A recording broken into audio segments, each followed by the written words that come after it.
Hello and welcome back. My name is Poppy and today I'm going to be making a dunes guide. This is going to be a 2 video guide.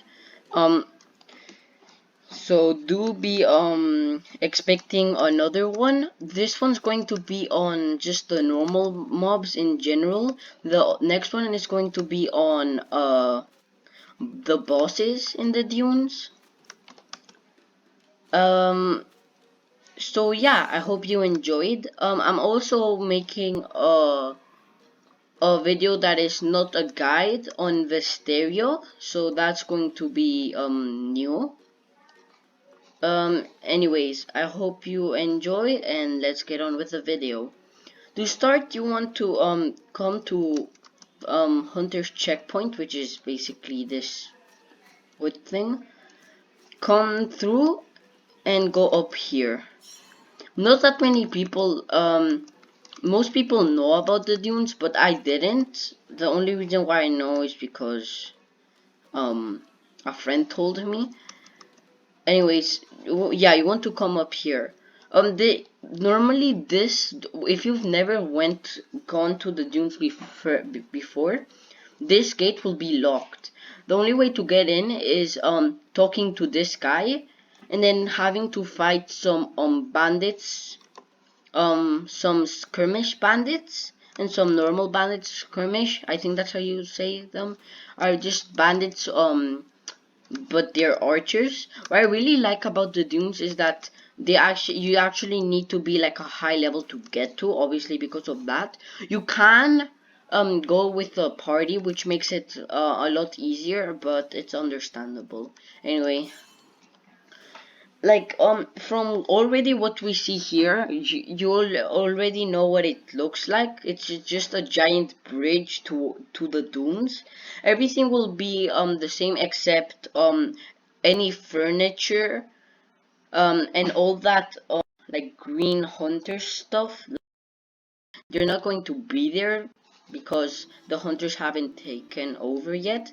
In fact, if you come here, this is actually called the gauntlet, and then it puts in brackets hunter occupied.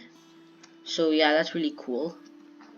There's Taximan Dave, and then this is the shop. Honestly, if you're like me, you until this point you're still using that garbage 28 level stuff. So this is a good place to get an upgrade. There are very good weapons. Once there's 2 quests, the Sunshard quest and the Lost Palace quest. Both of them give really good weapons that you can't get again. You can't get again on the same slot, and you can choose like any weapon, so it's really cool. So yeah, here's the shop. You can buy some stuff. This Sandsulker sets, I guess. There are this. Most of the stuff here is really good. In fact, the boots I'm wearing right now are still the ones from the dunes. So, yeah. Once you get to the Whispering Dunes, I'll explain. You'll actually realize the map is super big. Like the Whispering Dunes might be as big as Nilgarth, the sewers, and the pit combined, which is really big. That's why I like to imagine use waypoints. Now I'm going to talk you through it. Normally in videos, people use this one picture this guy made of the dunes, and normally, imagine this is the map, right? It's a square. Like, imagine this is a square. You would come out of here. Just imagine you came out of here. It's just easier to imagine. You come out of the south more than the northwest. Okay, basically. First thing you need to I recommend doing is this cactus on this hill. This makes for a really good waypoint. So if you're like looking through the dunes and you're not exactly sure where you are, you see this cactus. If you see this cactus on this hill, you know that behind it is the gate out of the dunes. So yeah, this is the dunes. It's really big, as I said. There's also two oases here. So there's that. There's also dehydration, where your stamina in some places run out. There's if you do the sunshine quest, they give you portable water, which immediately takes care of that. Or if you're an assassin, you can just turn invisible and immediately give you back all your stamina. So yeah, or you can just break these cactuses. Some can break, some not, and then they just drop cactus food. So there's going to be one oasis here, one oasis there, and then the cactus over there on the hill. That's how you know where you are. If you go straight from spawn, you will find these two holes in the ground. Here there's the stinktails. They're level 35 to 36 and get from 77,000 XP to no 50, yeah, something like that, 77,000 XP to like, I'm going to check. It doesn't show, but yeah, around 70,000 XP, which is really good. I also recommend them if you want money. They're really good for XP, but they're also really good for money because they drop stinktail staff, which by themselves is quite good for mages. They have like a venom effect, and they have a very decent amount of damage, like 130, around something around that.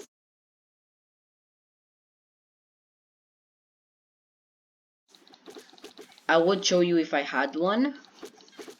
In fact, I'm just going to go. Okay. There's multiple places here. There's once you like start killing and grinding here, or farming, you'll end up like knowing the entire hole, which is quite cool. If you continue, there's another crack. You should find this area with a lot of cactus, and then this town. This is the center of the dunes. Remember that. One thing before we go, I wanted to show you this little billboard. Now I'll talk about it later, but I just want keep this in mind. Okay. Here's the museum, which you need to do the Lost Palace to finish. There's two exits. This one, which is to the opposite side of where you came, which is over there, like around there. Now I'm going to show you the second enemy you will find. The second and third enemy you will most likely find in the dunes. And they're bandits. They're the exact same bandits you will find when you do the gauntlet. And there's like outposts all over the dunes. There's like little banners which you can use to find them. Here's it. Anyway, so yeah, I'm going to kill them, because once you kill all of them, if you see that fire, that means the bandits are alive. Like at least one of the bandits in this camp are alive. Once you kill them all, the fire will turn into a different fire. But yeah, we'll talk about that later. Anyway, see you then. Also, please be careful. Do be careful, because bandits tend to wander off and they do a lot of damage. Sometimes you push them off their like archer towers, and sometimes they just crawl around the edge. So kill them all, because there's actually a prize.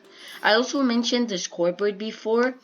Every time you kill an entire bandit camp, um it adds a point to the scoreboard. That's only when you're part of a guild though, so yeah.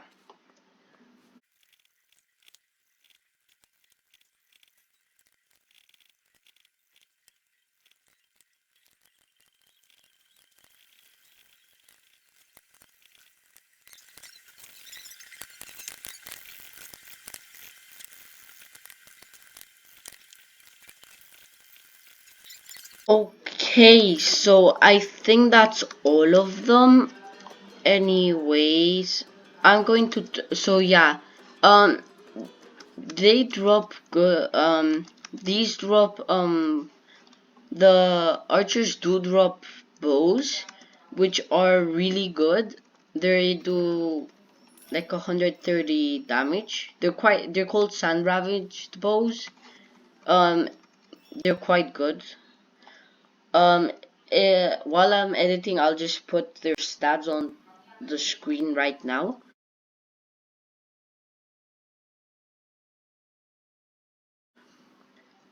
And they also drop arrows. So if you need a restock, all those hunters out there, this is how you get them if you want. And then there's also the bandits, the normal ones. They give their swords, the scimitars, the sand ravaged scimitars. That's what I think what you call them. And they're also like 130 attack damage. I'll put it on screen now too.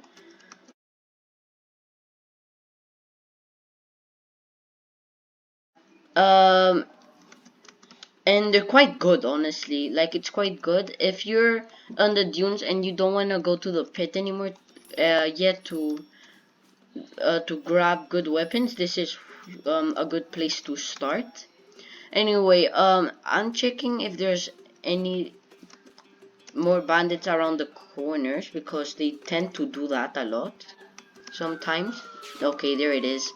As you can see, they're starting to raise fireworks, which I think is amazing. It's so cool. It's such a cool little not Easter egg, I just think it's a cool feature. And a chest spawns. If you break it open, you'll see. Yep. These are more coins than the scarab drops. Do be careful because these coins, they actually belong to everyone, meaning other people can grab them even if they didn't kill a single bandit. It's kind of annoying. I even did it to one of my friends once so I can confirm it works. Um anyway, yeah, so it gives about 100 silver, which is really good. Um so yeah, if you are looking for silver, this is one of the ways. It's quite good. Mm, so yeah, that's it for bandits and bandit outposts. Um, Overall for XP, you shouldn't kill them because the death rate on them is really bad. Like you would normally die, and I don't like that at all. For the next area, it's actually like the most important area in my opinion of the dunes. It's basically, if the spawn is south, then it's at the northwest, at the very northwest. If you're at the town, you see this exit with all the dead bushes. Just go in this direction to this giant pyramid. You can see Activity's Tower, which is one of the bosses I will be going over in my other guide. Here's Aziara's the Blood Craze camp. And then the most important part about this is if you go down here and you go down this hole or this canyon is the better word for it. You just have to go through and then um you'll see. This is where the death sting lives. It does a lot of damage. It's basically just a better version of the stingtail. They're basically metallic scorpions. They make very weird sounds, and they give 250,000 XP. So they're really good for XP. I do believe if you didn't know, when they use their claws, they use their claws first. That does like half the damage their stinger does. They try to hit you with their claws and then try to sting you with their stinger. I think their stinger adds poison, not like the sting tails. So do be careful with these guys because they are very high leveled. They're level 45 and 46, but you're very good for XP. I don't think they drop any weapons, which is kind of a bummer because it would be if they did, they would drop like really good weapons. In my I think that's what I think. Anyway, yeah, that's the death sting. It's the way I know where this is, it's basically just a giant hole in the floor, just like the sting tails, and it has these little bumps. It's also really close to that dead bush area over there, so that's how you know. If you there's also Activities Tower right here, so if you continue down this way, um you'll see the slope. You can also enter the death sting pit from here. You will find what's called the worm pit. You'll see it pop up on screen now. There. I don't know why it's spelled with a U. Here you'll find dust worms. Honestly, one of the worst enemies in the game. They do so much dumb damage.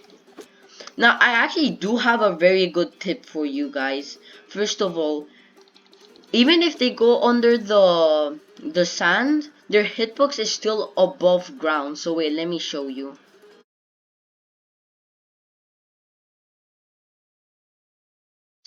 These guys are the main enemy you want to fight if you're any hunter and paladin, because even though they drop what I call like monster parts, they do drop like this very good club, which is really good. Its ability is really nice. Once you do ground slam, like basically it improves its range, which is really handy. And then they also drop this bow. In fact, I have it in my inventory. It drops this bow, as you could see. The other one, the dustworm club, so it's called something like that. It does like 140, I 140, like 135. I'll put it on screen now.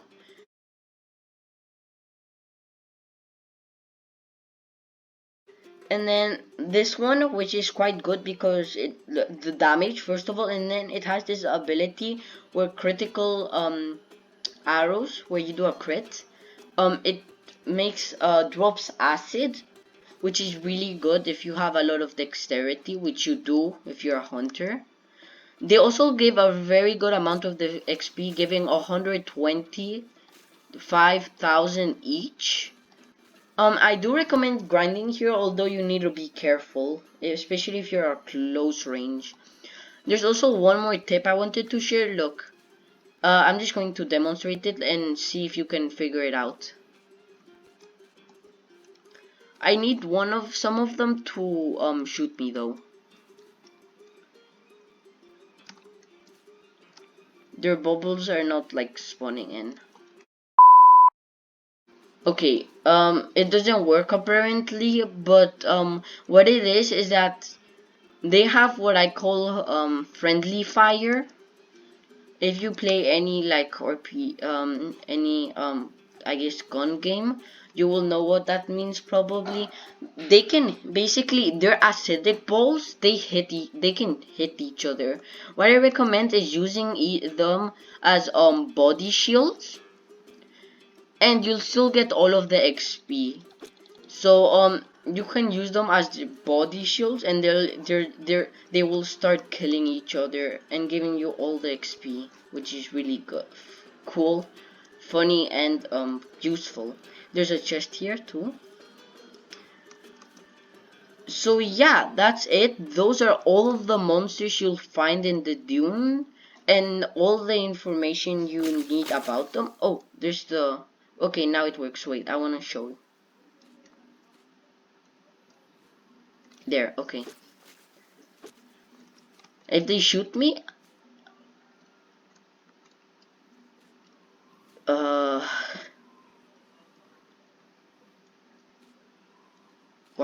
Okay. Anyway, yeah, those balls they can hit each other and damage each other with it.